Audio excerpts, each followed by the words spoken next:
Good morning, beautiful souls. I'm Celeste, also known as Mothering Healing on Facebook and Instagram. I'm an intuitive life coach, and I also work as a spiritual medium. And I wanted to talk to you today. Well, first of all, I've been challenged, and I tend to always try and accept challenges. It's the competitive side in me that comes out every now and then. So I've been challenged to do like 3 videos a week. So this is my attempt at video number 1. And last night I was like talking to Spirit, and I love how the universe works. And I'm like, what am I going to talk about? And I started watching a show last night, and about probably 20 minutes into the show, I'm like, why am I watching this show? Because it's about high school kids, and my kids are all grown up and adults now, so I don't really need to stay in those topics. But all of a sudden I'm watching the show, and I'm like, well, I'm watching it, I might as well keep watching it. And about halfway through, or near the end of the series, I realized why. And it's actually something I want to talk to you about today. And it's a narrative that we keep hearing over and over and over again, and I wish we didn't anymore. But until we learn to talk about it and normalize the conversation, I think we're going to keep hearing about it. So if you have a teenager, please listen. Or if you have kids, or especially teenage boys, or preteen boys, or if you coach them, or you're a mentor, or a church leader, I challenge you to listen to this video to the end and see if we can't help change this narrative by making this conversation more normal. So I want you to imagine with me for a minute a 16-year-old boy getting his first new car. The car that he's been dreaming about, gets it for his 16th birthday. So excited. I don't know what that car would be. You'll just have to imagine what you think your favorite car would be. If my son was here, he would probably say some kind of Audi, but I'm not a car person, so as long as it drives, I'm good. But he's all excited about this new car. And he's showing it off to all his friends. And, he's got his 4 best friends, or 3 best friends. And they're all excited, and they all want to take it for a drive. And he's like, no, absolutely not. This is my baby. I'm the only one driving this car. And he's got it for a few months, and he's the one that drives everybody around and always takes them places. And one weekend they decide to go to a party. So he goes and picks up all his 3 friends, and they head to this party together, and they're having a great time, and they're dancing, and of course they're drinking, and he ends up drinking a little too much. He did, usually he won't, but tonight he just decided he was going to have fun, and he overdid it and drank too much, and they're all having a great time, and before you know it, he's gone. Like, he's having a hard time making full sentences. You know what that looks like. And all of a sudden his friends start talking about who's going to drive everybody home. Because of course they all want to drive this car. So they're trying to decide who's the most sober. And they keep asking him, let me drive. And he's like in and out of the conversation, but not really giving straight answers. So all of a sudden the 3 of them decide which one. They decide they're just all going to drive to their house, and then the next one will get in and drive to their house, and the next one will get in. That way they all get a chance to drive the car, right? So they all get in the car. He's in the back seat. The first one gets in. He starts to back up the car to leave, and he backs into another car, busts the tail light. He's like, oh shit, well, we'll deal with that tomorrow. He drives to his house, gets to his house, gets out of the car. The next person gets in. So the next friend gets in, starts driving home. He goes to pull in his yard, his driveway, and he accidentally hits the mailbox and scrapes the side of the car. Damn. They're just laughing about it, because they've been drinking. They're like, it's no big deal. At least we got home safe. So he gets out of the car, and then the last friend gets in, and he's like, oh, I don't know if I want to drive home. I know you really didn't want me to drive. You know what? I'm just gonna walk home. I'm close enough. I don't want to drive because I know you didn't really want us driving your car, so I'm not gonna do it. And he decides to just walk home and hands his friend the keys. So now his friend, who owns the car and was, the worst off, is sitting there, And he starts to drive home and realizes he shouldn't be driving, so he just pulls over on the side of the road and sleeps it off.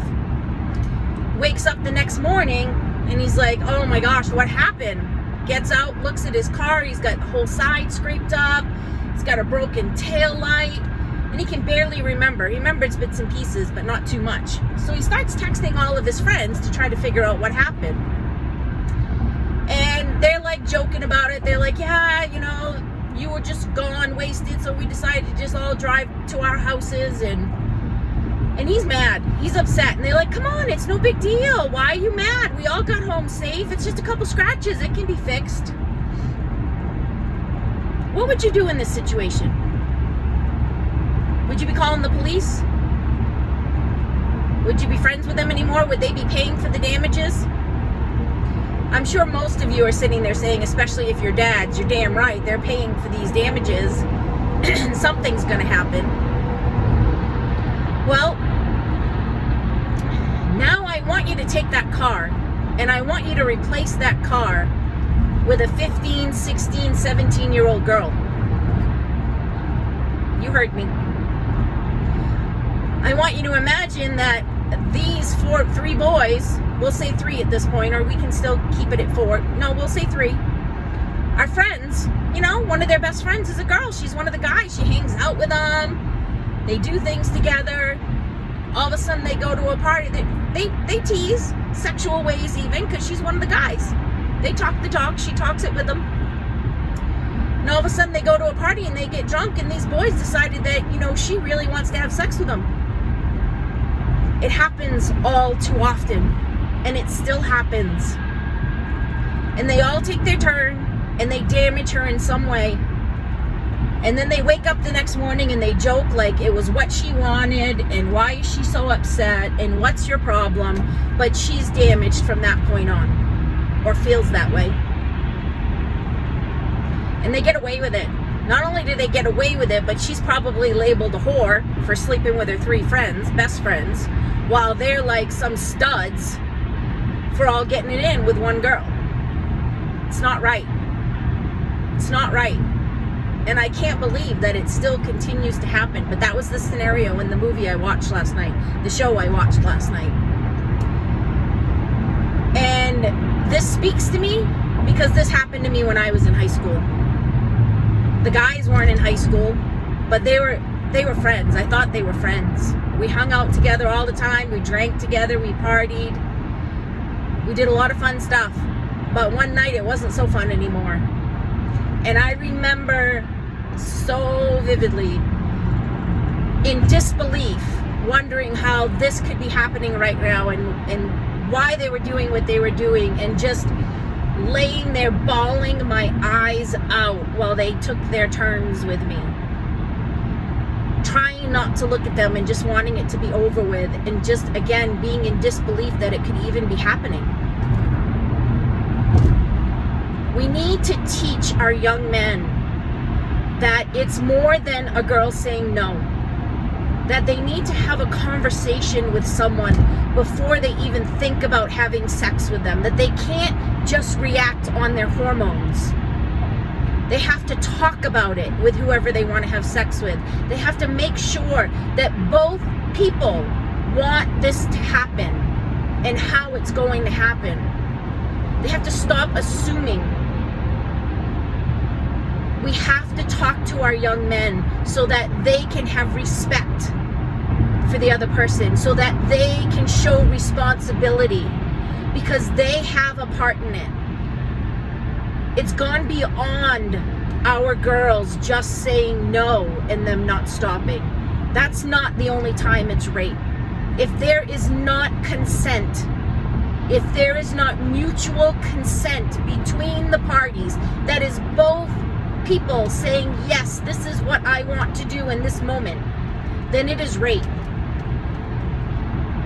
So if you have a young man in your life, I challenge you to have conversations with him.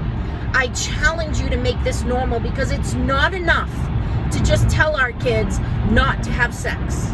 A big part of this problem is that most of us were brought up that sex was the devil and sex was evil. thinking that that was going to stop our kids from having sex. It doesn't work that way.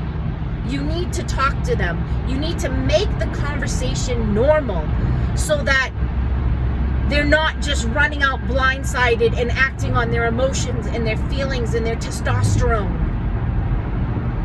Have conversations with your kids about it and what is right and what is respect so that they can be responsible. And you know what? If you don't think you can have that conversation with them, call me. I'll sit down with you. I'll have it with both of you. I'll have it with all three of you. I'll have it with whoever you want. I'd be more than happy to, because we need to change this narrative. And I hope you'll change it with me. Have a great day, guys.